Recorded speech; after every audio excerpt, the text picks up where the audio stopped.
So the Dhamma for today is the 10 Anussati. Anussati means recollection. It's a word used for meditation. Of course, the root word is sati, which we translate as mindfulness, but means something more closer to remembering. So recollection means to bring to mind again and again, to spend time considering or making your active object of mind. So these 10 Anussati are in and of themselves, in their own right, meditation objects. So each and every one of them can be taken as objects of meditation. And of course, we're not primarily interested in that because we have a meditation object. Our practice is the practice of the satipatthana, which is sati, but it's sati based on experience. And these 10 Anussati are much more conceptual. And so they work really well as supports for the practice of mindfulness. Obviously, you don't want to get too sidetracked with other mental activities, but these are the kinds of mental activities that are supportive of one's mental health and of positive, beneficial, wholesome qualities of mind. The kind of things that will support the practice of the satipatthana, the practice of mindfulness as we know it, the practice of vipassana. There are 10 of them, and they're taught by the Buddha. They are a collection of various objects of reflection, so they need not be used as primary objects of meditation. And how we can use them, or how Buddhists in general use them, is the sorts of things that you take time out of your day to reflect upon, to remember, the kind of things that are good to bring to mind, again, that support your virtuous qualities, they support your mental health, and they support the cultivation of all sorts of positive, beneficial qualities that lead to the increase in focus and understanding of reality as it is. So each one of them has their own particular benefits and can be used for different occasions, but we'll just go through them and try and get a sense of how they fit into our lives as Buddhist meditators. So the first is the Buddha. Our first object of reflection or recollection is the Buddha himself. And the Buddha enjoined us in this practice. This is a common theme in the Buddha's teaching, that recollection of the Buddha is a good thing. It's not going to lead you to enlightenment. It's not an object that will allow you to understand the truth of reality. But it's a good object for cultivating wholesome qualities, especially confidence.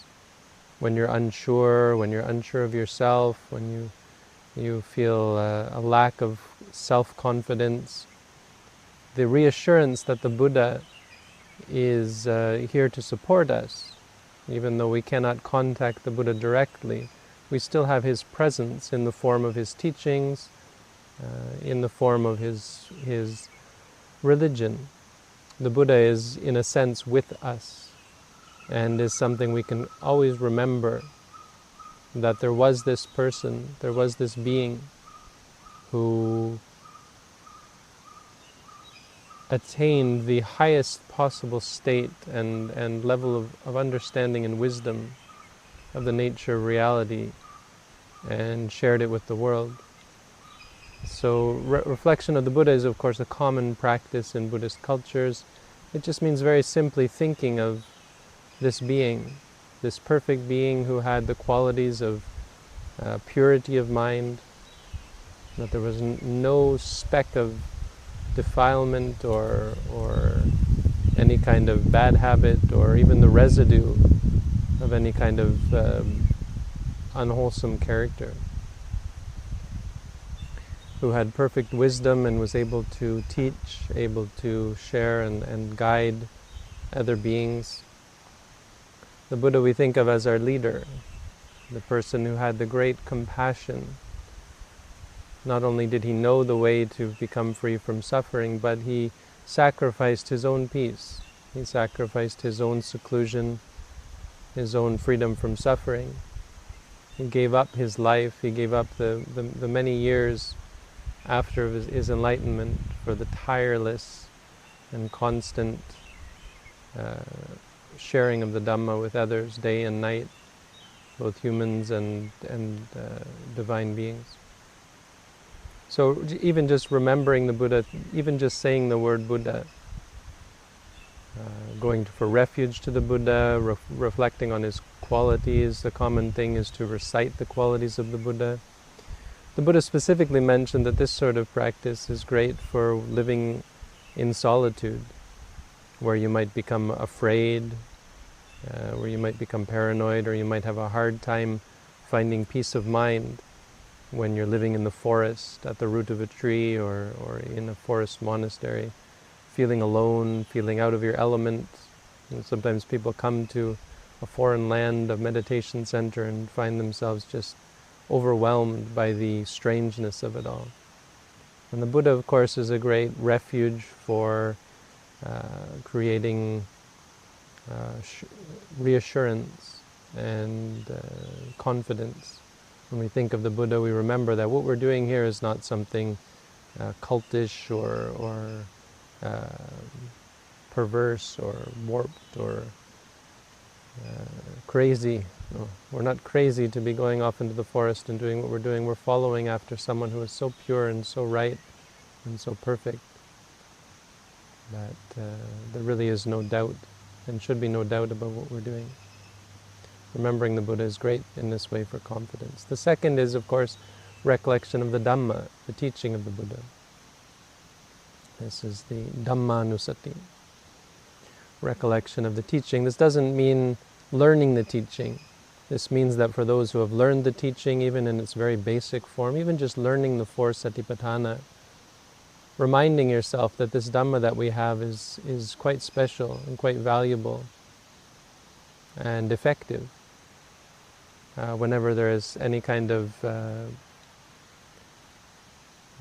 weakness of mind or lack of confidence, any kind of fear or uncertainty, recollection of the Dhamma, remembering the greatness and the purity of the Dhamma, the power of the Dhamma, and appreciating that what we have is something that is effective, something that is a source of safety, a source of security. It is a source of great depth of wisdom and understanding, and it's all there available to us. It's like having this great mass of wealth, amassing of wealth that we have gathered, that's sitting in our bank account, ready for us to use at any time. People who have great wealth have a great sense of security, of course, thinking that the wealth can protect them from any kind of danger or challenge or adversity that arises. Of course, we know that this isn't the case, and being rich doesn't make you completely immune to suffering or safe or protected from suffering. But the Dhamma is not like that. The Dhamma, of course, may not protect your body, but can protect the mind, so that no matter what circumstance you find yourself in, whether it's physically challenging or painful, stressful in any way, the Dhamma is that which protects the mind from stress, protects the mind from worry and fear, and protects the mind from addiction, protects the mind from aversion, from hatred, from animosity, from fear, from doubt. The Dhamma is this priceless treasure that we have in our, like having in our bank account again, and we can always take it out and use it. And unlike money, it is something that has a true benefit for our mental health, something that we can use, we can apply ourselves to simply by learning and studying, and then of course putting into practice. We have this resource at our fingertips. Even just the four Satipatthana, having them available to us is a source of great reassurance, We don't ever have to doubt or worry about the future, wonder how we're going to cope with getting old and sick and dying, or any sort of challenge or danger that might arise. Mindfulness in and of itself, the four satipatthana, is enough to confront any sort of danger and keep our mind free from stress and worry and fear and danger. The third Anussati is the Sangha. Of course, we have those who are familiar with Buddhism should be expecting this. The first three are the Buddha, the Dhamma, and the Sangha. The Sangha is those who have practiced the Buddha's teaching successfully and come to experience the truth that the Buddha himself realized. So in one way they are equal to the Buddha. Their enlightenment, their freedom from defilement is equal to the Buddha. In that sense, they are enlightened, just as the Buddha was enlightened. Of course, the Buddha had, of course, his own special qualities, but the Sangha is a separate treasure because it has passed on and shared and provided evidence of the greatness of the Buddha. Of course, it's one thing to have someone who appears to be wise and great. It's another to have those, to see the change that his teachings evoke in others, to have those who have shown and provided the example, evidence as witnesses to the greatness of the Buddha's teachings. It's not like having a god or an avatar of God or some kind of son of God or something like that, or God manifest on earth, having a great being that we can worship. It's not like that. We have the Buddha, but we also have the Dhamma that is available for anyone to attain the same freedom from suffering that the Buddha himself found, and then we have those who are the example of it. So simply as an example, as a reassurance of the possibility for other human beings, for all of us to follow after the Buddha and not come to understand the truth in the same way that, or in the same sort of way as the Buddha himself realized. We also have, of course, the greatness of the Sangha as those who share the Dhamma with others. And once the Buddha passed away, we rely upon those who have experienced and understood the Buddha's teaching to pass it on. And so we have that as a greatness of the Sangha. It's such a great treasure for us to reflect upon, not just for the example it sets, but also for the generosity and kindness that the Sangha has expressed in passing on the teachings generation after generation. So again, reflecting on the Sangha, reflecting on their purity and their greatness and how they put all in such dedication to practice and realize the Buddha's teaching for themselves is another great source of confidence and reassurance, and is great for calming the mind. These three are not just something that we are expected to worship as some sort of requirement for being a Buddha. They're a treasure, they're a wealth, they're a possession that we have, something that we can rely upon, a refuge for us to rely upon. They're the three refuges, things that can support us in our practice. Reflecting on them again gives us reassurance that change is possible and enlightenment is possible and freedom from suffering is possible. So very common objects of reflection, things that we take as a practice through daily chanting or even just reflection at any time of the day, remembering the Buddha. Buddha is my refuge, the Dhamma is my refuge, the Sangha is my refuge. This is a common recitation that Buddhists undertake to provide reassurance and give them the confidence to be able to succeed in their practice. The fourth recollection is Sila Anussati. Sila means ethics, so recollection of ethics. And this doesn't actually mean remembering what are ethical precepts. What this refers to is reflecting on one's own ethics as a means of reassuring or providing confidence and joy and peace of mind. Whenever you wonder whether you're on the right path, whether you're a good person, whether you are competent, or whether you are enough, whether you're good enough for this, can you do it? Reflecting on your ethics is a great source of reassurance. remembering the good that you have done as far as changing your life, changing your way of life. For those who used to kill but have given up killing, that's such a great and powerful practice. You've provided safety, you've offered safety from yourself to all beings. You are no longer a source of suffering or fear or danger to other beings. Giving up killing, stealing, cheating, lying, drugs and alcohol, you have created such purity of conduct that is so rare and difficult for ordinary people to attain. It's something worth appreciating. It's something that really does make you a good person, make you be able to say of yourself that you are of sound ethics, that you are a good person, that you are someone worthy of respect, and that you are worthy of the cultivation of the Dhamma. Of course, this doesn't hold if you don't keep ethics, and so it's also a reminder of the importance of ethics.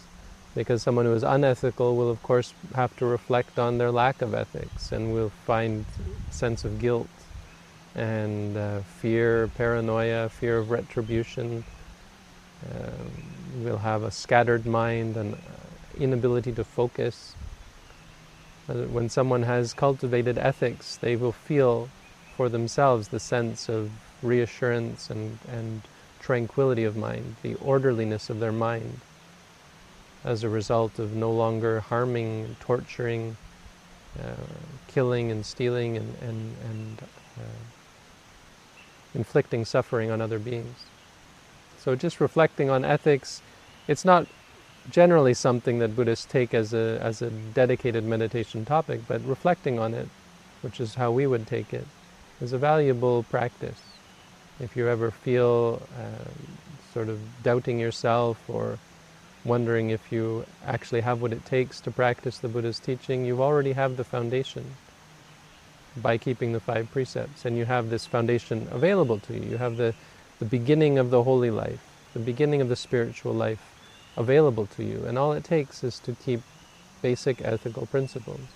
Even just the 5 precepts is a very profound undertaking, not to mention those who dedicate themselves, at least for some time, to the 8 precepts, engaging in celibacy and eating only in the morning, the kinds of things that people do at meditation centers like this one.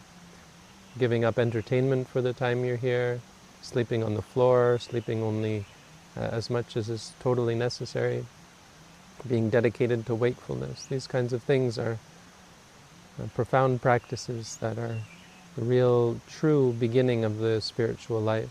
So reflecting on ethics, the Buddha said, is one of the 10 great reflections, and it's something that helps to support your practice, gives you confidence and reassurance. Number 5 is Anussati, recollection of generosity. Now this is conditional, and it's a common occurrence for people to come to practice meditation without having been incredibly generous in their lives. But it's instructive in that those who have been generous throughout their lives, who have been dedicated to the Buddhist practice of generosity, of kindness, of charity, have a much easier time with the practice of meditation, because this is a part of their psyche, their ability to remember and to acknowledge and to reaffirm themselves as being not just ethical individuals, but kind and generous individuals, sacrificing their own happiness for the happiness of others, sacrificing their own possessions for the benefit of those who need it more than them, giving gifts to people who are poor, supporting those who are practicing meditation, monks and meditators, by giving food and supporting meditation centers, building monasteries. These are very common things in Buddhist practice. Unfortunately, they sometimes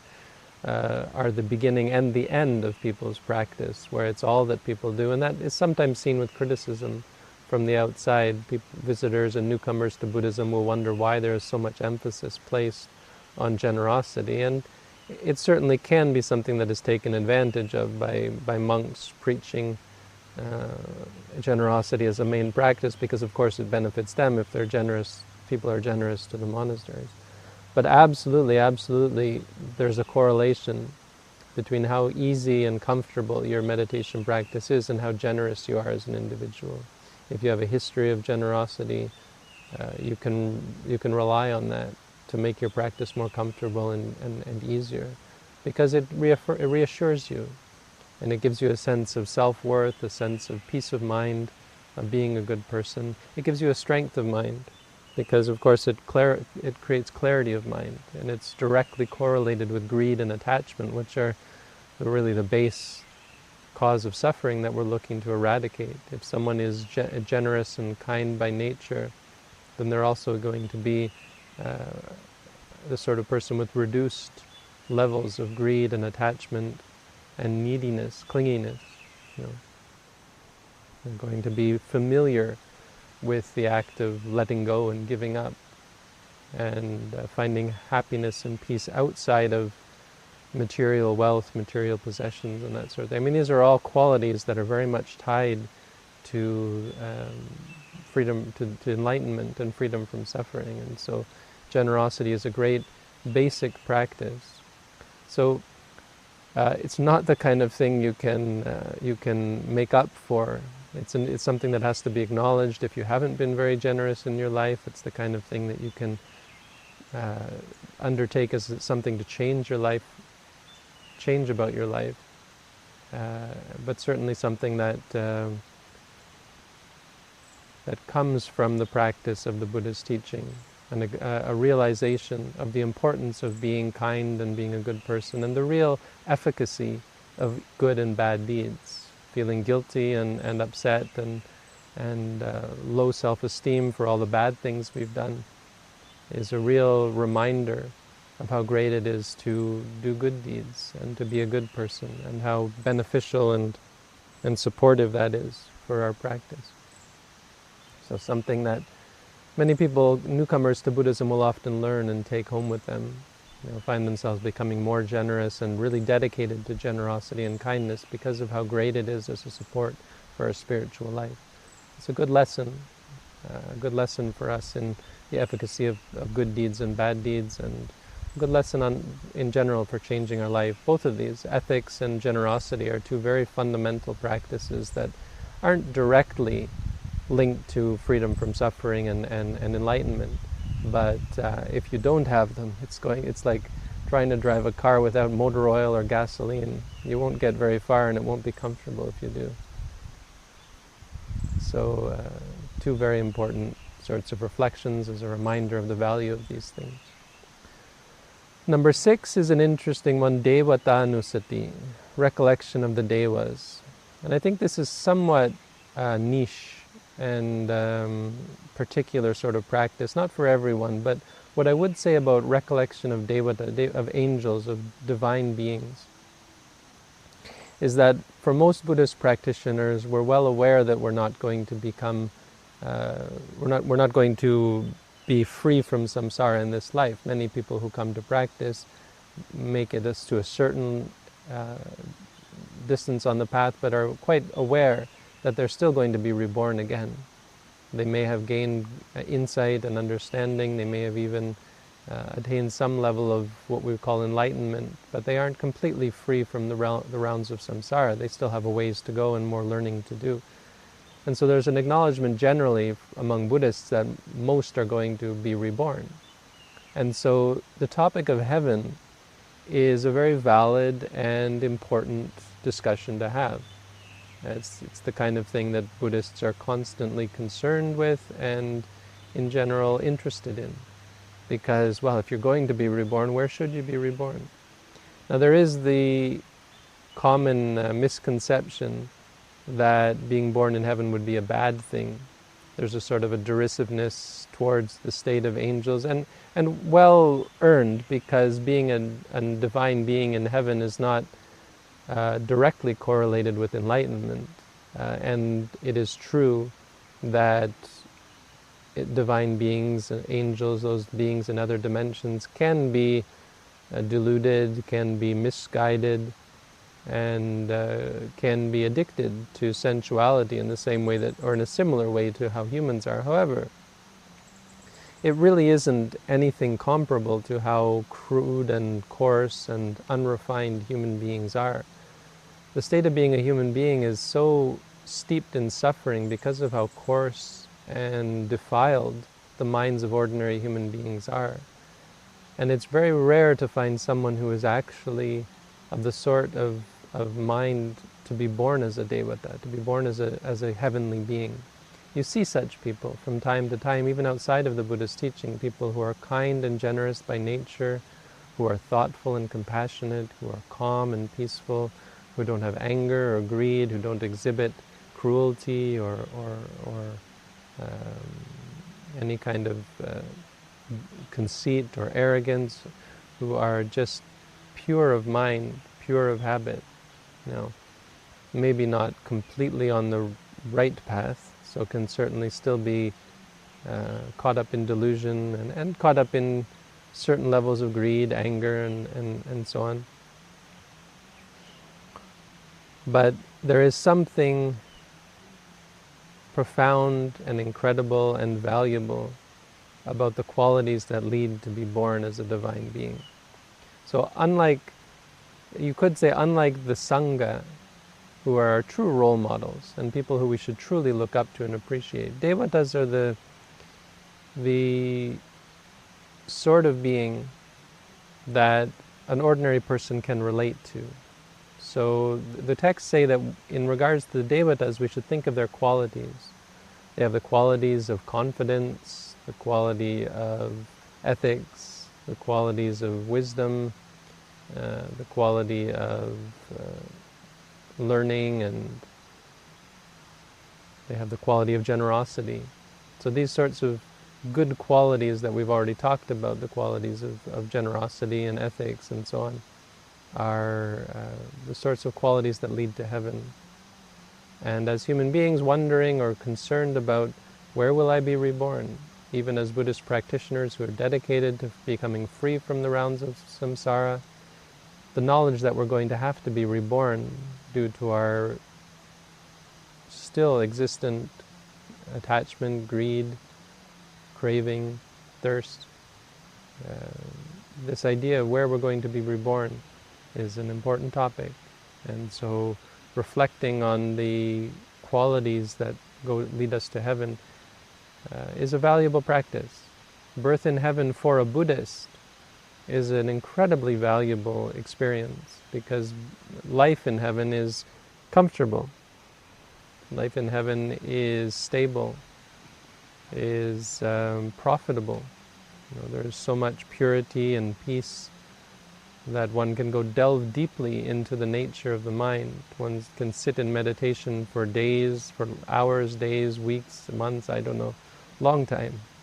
Certainly without great disturbance as we do in the human realm. Now, there is a case to be made for that being a dangerous situation in terms of creating complacency.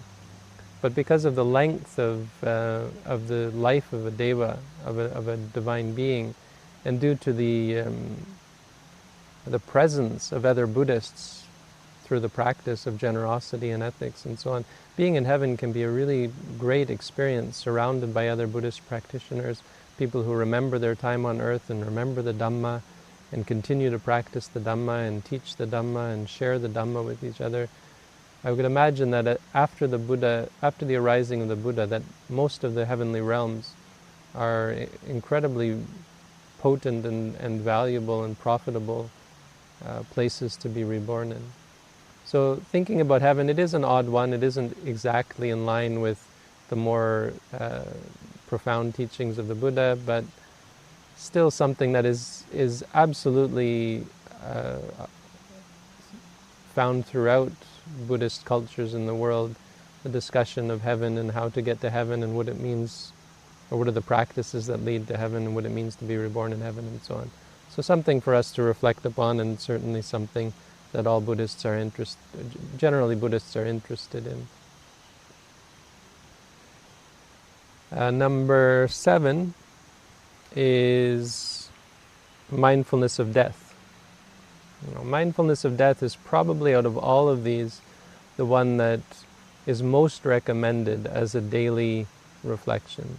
Now, mindfulness of the Buddha, the Dhamma, and the Sangha is much more common, but mindfulness of death really has a special place in Buddhist practice because it's just so potent and powerful and really necessary to put our lives and our existence in perspective. There are so many things that we cling to, that we worry about, that we strive towards, that when put in the perspective of death end up meaning very little. So without this reminder of the extent or the limit of worldly affairs created by the reality or the truth of death,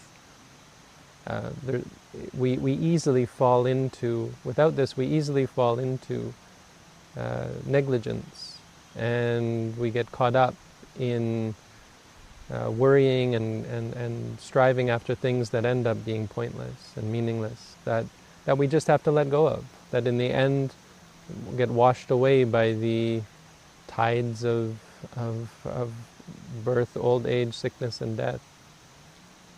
End up having very little meaning. Wealth, family, relationships, society, politics, even the environment ends up having much less of an importance to us when we remember that in the end we don't get to keep any of it. In the end, all of this is circumscribed by the truth, the inevitability of death. So thinking about death, the Buddha enjoined us that we should think about death constantly. That reminder of death is such a valuable practice that it keeps us honest and it keeps us dedicated. It keeps us focused on what's truly important. It's not some arbitrary or debatable, it's not a debatable topic. No one can deny that every being alive now will eventually die. And so it has such a power in its reminder to us of what has the capacity of being important and what doesn't have the capacity of being important. Anything that we have to leave behind when we die really has very little reason to be held as important, or held up as being important. Whereas anything that we do take with us, specifically our qualities of mind, the results of our good deeds, the results of our bad deeds, that we do take with us. That does affect not just our state of rebirth, but our minds wherever we are reborn. The quality of our minds is going to be very much dependent on the qualities that we cultivate in this lifetime. And that's a great reassurance to us. But it's also a great source of urgency. It puts everything in perspective, and it reminds us of the need or the importance or the value of doing all that we can to change and to improve the qualities of our mind, while really letting go and giving up our attachments to all of the many things in the world that we'll never be able to keep or find any lasting or significant or real benefit from, because we leave it all behind when we die, whether it's our own being, our body, or it's our possessions, even the people and the places and the things that we hold dear, all of them we leave behind. Mindfulness of death, even just remembering I will die, death is inevitable, I don't know when, I don't know where, I don't know how, but I do know that it's coming. It's such a good reminder to us to not be negligent and to not hold on to things that are not worth holding on to. Number 8 is called Kaya Gata Sati. It doesn't actually have the word Anussati, but it is one of the Anussatis. Kaya Gata Sati means literally mindfulness or recollection or remembrance gone to the body. So taking the body as an object of meditation. And this specifically refers to the parts of the body. So the idea of taking the body as the object of meditation isn't Kaya Nupassana or Kaya Anussati as we take in the 4 foundations of mindfulness. This refers to a specific practice of taking the body apart into pieces and focusing on the body piece by piece by piece. And it's a specific practice used to dispel the delusion or the misperception of beauty in the body. It's a specific practice related to lust, related to sexual desire, related to sexual attraction to the human physical form. Because taken as a whole, there are signs of the male, signs of the female, signs of beauty that trigger chemicals in the brain and trigger great pleasurable reactions that we then cling to. And so this triggering creates addiction, and it creates this cycle of need, this cycle of lust, and the fever of lust that blinds us to right or wrong or good or bad or truly valuable or worthless. And it makes us cling to what is worthless, clings to what is unsatisfying, and leads us to so much stress and suffering. How much stress and suffering do we cultivate through the effort that we put into attaining and obtaining the objects of our desire? So this is a big topic of concern for Buddhist practitioners when we realize how stressful and how corrupting the influence of this sort of lust and desire is. And so it's common in Buddhist circles to put this into practice. Take the body apart into pieces, and again, it's so powerful, especially because it's not biased. You're not saying to yourself, this is ugly, this is terrible. You're just taking a look at the body honestly, without focusing on the ideas of beauty or male, female, and so on, the sign of sexuality or so on. You focus on the reality. So you focus on the hair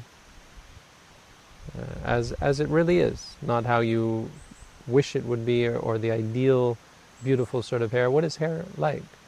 And you focus on hair. Hair is this like a rice plant planted in the scalp, and it's oily and it's smelly and it's cracked and so on.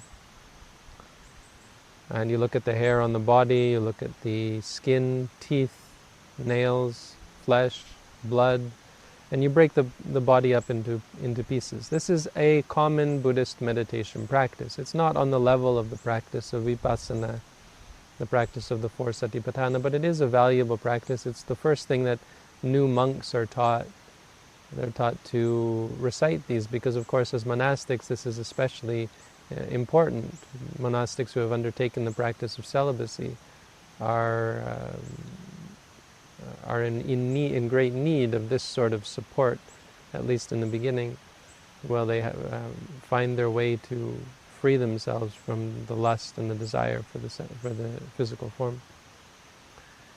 But as Buddhist practitioners in general, in the practice of mindfulness, we don't have to put too much emphasis on this. Instead, we can focus on the desire, and we can focus on the experiences of seeing or feeling, or focus on the liking or the wanting, and be mindful of it, again, objectively, as really a deeper and more powerful practice. On the other hand, there are times where the lust and desire is just so overwhelming that mindfulness isn't really an option. And in those cases, it is a recommended practice to really sit down and undertake a dissecting of the body, breaking it up into parts, hair on the head, hair on the body, nails, teeth, skin, flesh, and so on, in order to quiet down the raging fires of lust and desire. So a common Buddhist practice, something that is well worth keeping in mind and worth investigating, at least on a basic level for all Buddhists. Number 9 is Anapanasati. Anapanasati is for sure the most well-known of these and most practiced of all of the 10 Anussati. Anapanasati means mindfulness of breathing, or remembrance of breathing, sati,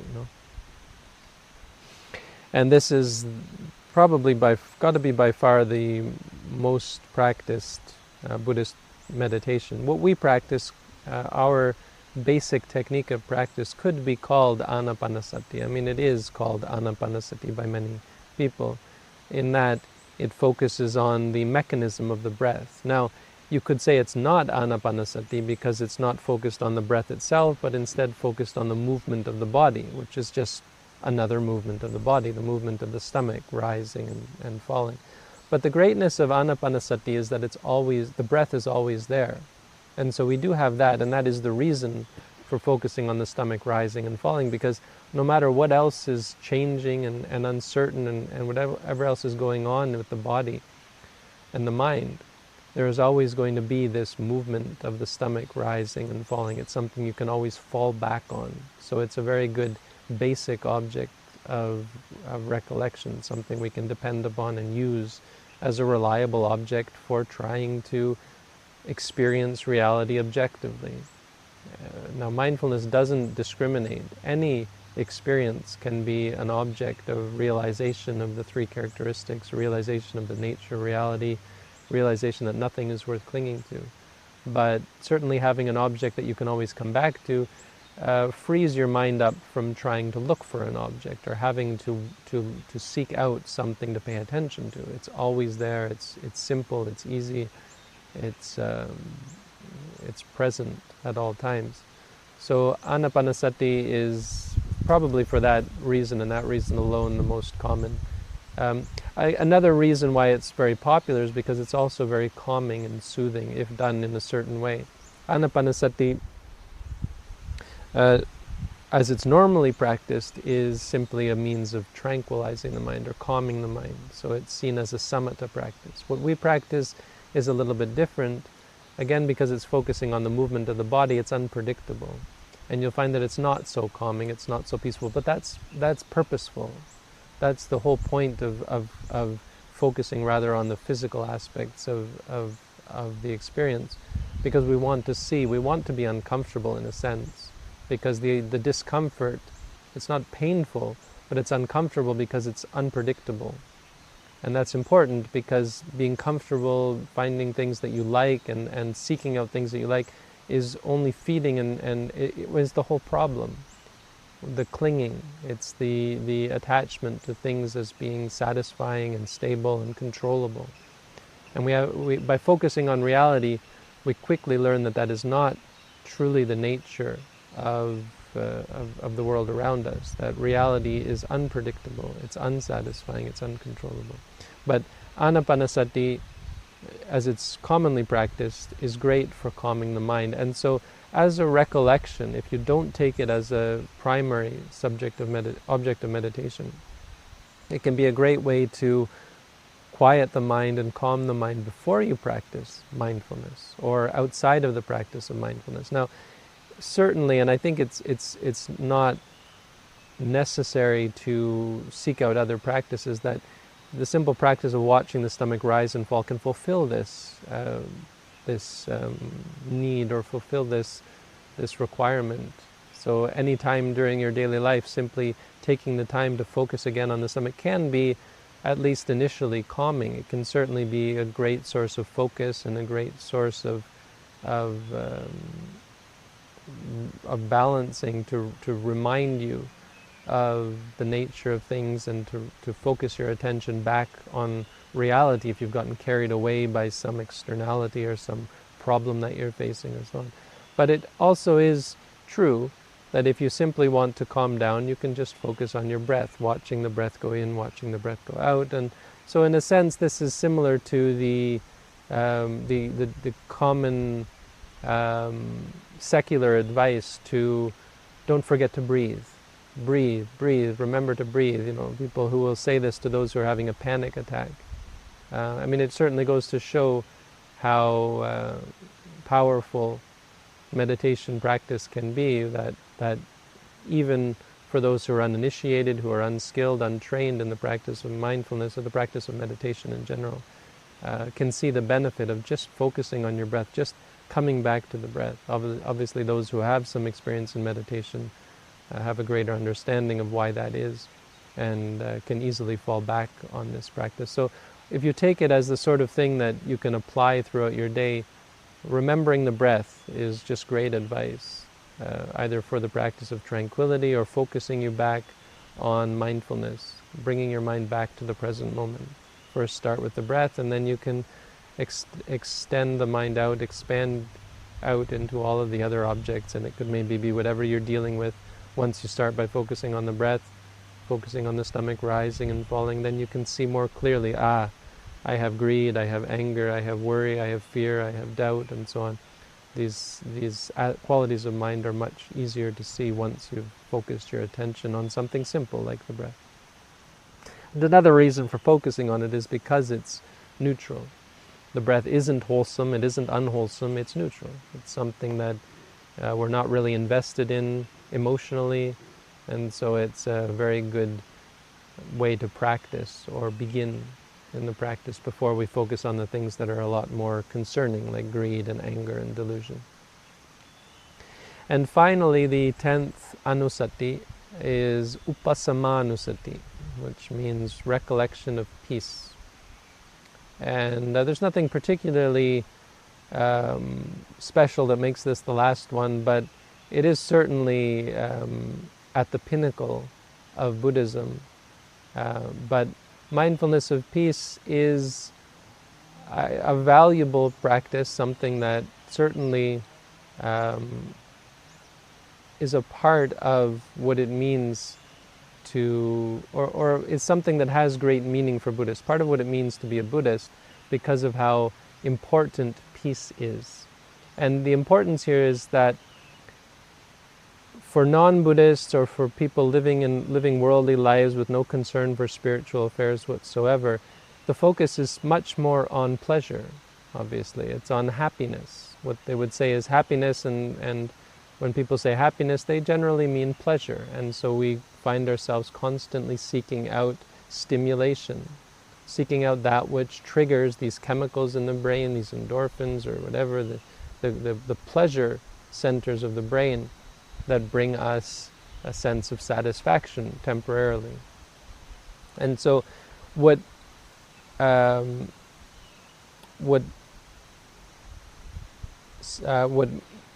makes a person a Buddhist, in a sense, is what differentiates Buddhists from others, or you could say spiritual people from others, is the much greater emphasis on peace than pleasure, and the claims that true happiness is peace, or peace is true happiness, and pleasure is not true happiness. And that's basically because pleasure is not something that is sustainable. Pleasure is something that, of course, becomes addictive and requires stimulation, and that we can see eventually leads to disappointment and can be very much associated, or is very much associated with disappointment, with aversion, with anger. It can lead to conflict, or it does often lead to conflict. Those who are most deeply in love end up being the most violent and toxic and unhappy as a result of their raging emotions. But peace doesn't have that quality. Peace, and a mind that is at peace, a mind that is free from need, free from want, free from irritation, free from disappointment, a mind that is content whether it gets, no matter what it gets, or no matter what it loses. That is at peace in the face of loss and at peace in the face of gain.